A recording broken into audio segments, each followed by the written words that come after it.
தமிழக வெற்றிக் கழகம் தலைமையிலான கூட்டணி அமைச்சரவை இரண்டாவது முறையாக இன்று விரிவாக்கம் செய்யப்பட்டுள்ளது.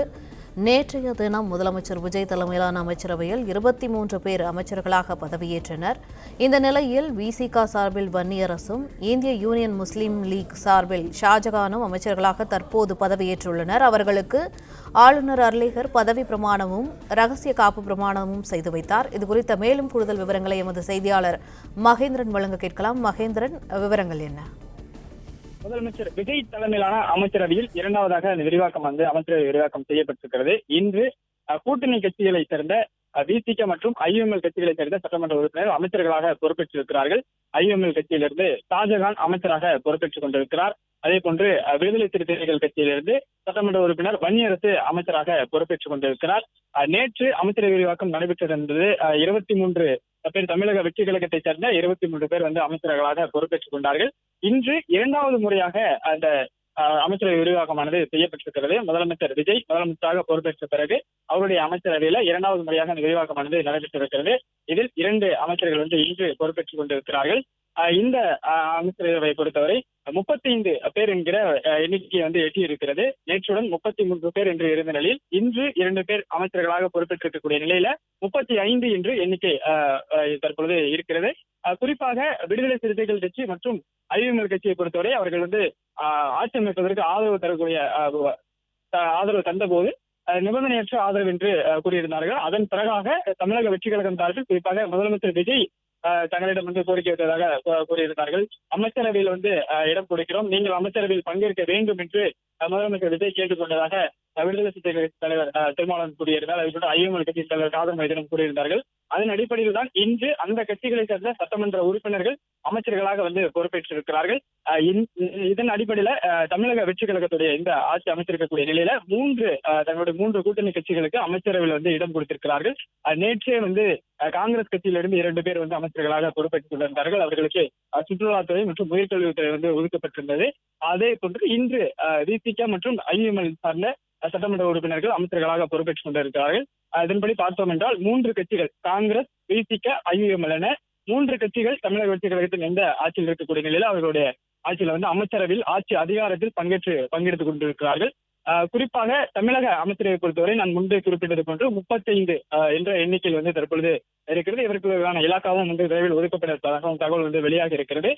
மக்கள் பவனில் நடைபெற்ற இந்த விழாவில் முதலமைச்சர் விஜய் பங்கேற்றிருந்தார். அதே போன்று கூட்டணி கட்சிகளை சேர்ந்த தலைவர்களும் விடுதலை சிறுத்தைகள் கட்சியின் திருமாவளவன், அதே போன்று ஐஎம்எல் கட்சியின் காதர் மைதன் உள்ளிட்ட தலைவர்களும் பங்கேற்றார்கள்.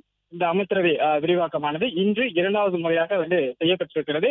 ஆட்சியிலும் அதிகாரத்திலும் பங்கு என்ற முழக்கத்தை முதல் மாநாட்டிலேயே விஜய் முன்வைத்தார். அதன் அடிப்படையில் தான் இந்த கூட்டணியில் கூட்டணி கட்சிகளுக்கு ஆட்சியில் பங்கு கொடுத்திருக்கிறார் என்று தமிழக வெற்றி கழகத்தினரும் இதனை கொண்டாடுகிறார்கள். அதே போன்று விசிக மற்றும் ஐஎம்எல் கட்சிகளை சேர்ந்த அந்த கட்சி தொண்டர்களும் நிர்வாகிகளும் தங்களுடைய கட்சி பிரதிநிதி, தங்களுடைய சட்டமன்ற உறுப்பினர் அமைச்சராக பொறுப்பேற்றிருக்கிறார் என்று அவர்களும் கொண்டாடுகிறார்கள்.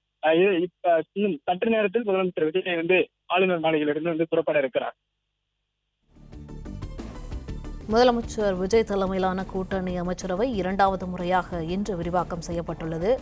இதுகுறித்த கூடுதல் விவரங்களை எமது செய்தியாளர் மகேந்திரன் வழங்க கேட்கலாம். மகேந்திரன், முதலமைச்சர் விஜய் உள்பட மொத்தம் உள்ள அமைச்சர்கள் மற்றும் இன்று புதிதாக பதவியேற்ற அமைச்சர்களை சேர்த்து 35 பேர் உள்ளனர். 35 பேரில் செங்கோட்டையன் தவிர 34 பேரும் புதுமுகங்கள் என்பது குறிப்பிடத்தக்கது. இது தொடர்பான கூடுதல் விவரங்களை சொல்லுங்க. 35 அமைச்சர்கள் இந்த அமைச்சரவையில் இருக்கக்கூடிய நிலையில 34 பேர் புதுமுகங்கள். ஏன்னா செங்கோட்டையன் மட்டுமே இதற்கு முன்பாக அமைச்சராக இருந்த ஒரு முன்னாள் அமைச்சராக இருந்திருக்கிறார். அதன்படி தற்பொழுது வருவாய் மற்றும் பேரிடர் மேலாண்மை துறை அவருக்கு ஒதுக்கப்பட்டிருக்கிறது. அவர் அமைச்சராக இந்த அமைச்சர்கள் பொறுப்பேற்றிருக்கிறார். அவரை தவிர மற்ற அனைவருமே 34 பேருமே முதலமைச்சர் விஜய் உட்பட அனைவருமே புதுமுகங்கள். இதில் குறிப்பாக தமிழக வெற்றி கழகத்தை சேர்ந்தவர்கள் அனைவருமே முதல் முறையாக சட்டமன்ற உறுப்பினர்களாக பொறுப்பேற்று முதல் முறையாக அமைச்சர்களாக பொறுப்பேற்றிருக்கக்கூடியவர்கள். காங்கிரஸ் கட்சியை சேர்ந்த ராஜேஷ்குமார் மட்டும் அவர் ஏற்கனவே சட்டமன்ற உறுப்பினராக இருந்திருக்கிறார். அவர் நேற்று அமைச்சராகவும் பொறுப்பேற்றுக் கொண்டார். அவரும் அமைச்சராக இதுதான் முதல் முறை. அதுபோன்று 34 பேரும் முதல் முறையாக அமைச்சர்களாக பொறுப்பேற்றுக் கொண்டிருக்கிறார்கள், புதுமுகங்களாக இருக்கிறார்கள். இவர்களுக்கான நேற்று விரிவாக்கம் நடைபெற்ற நிலையில் அவர்களுக்கான துறைகள் நேற்று ஒதுக்கப்பட்டிருந்தது. இன்று பொறுப்பேற்றிருக்கக்கூடிய வன்னியரசு மற்றும் அதே போன்று ஐவிஎம்எல் கட்சியை சேர்ந்த ஷாஜகான் ஆகிய இருவருக்கும் விரைவில் வந்து அவர்களுக்கான துறைகள் வந்து ஒதுக்கப்படும் என்று எதிர்பார்க்கப்படுகிறது. குறிப்பாக நேற்று ஒதுக்கப்பட்டிருக்கக்கூடிய துறைகள்ல ஆதி திராவிட நலத்துறை மற்றும் சிறுபான்மை நலத்துறை வந்து யாருக்கும் ஒதுக்கப்படவில்லை.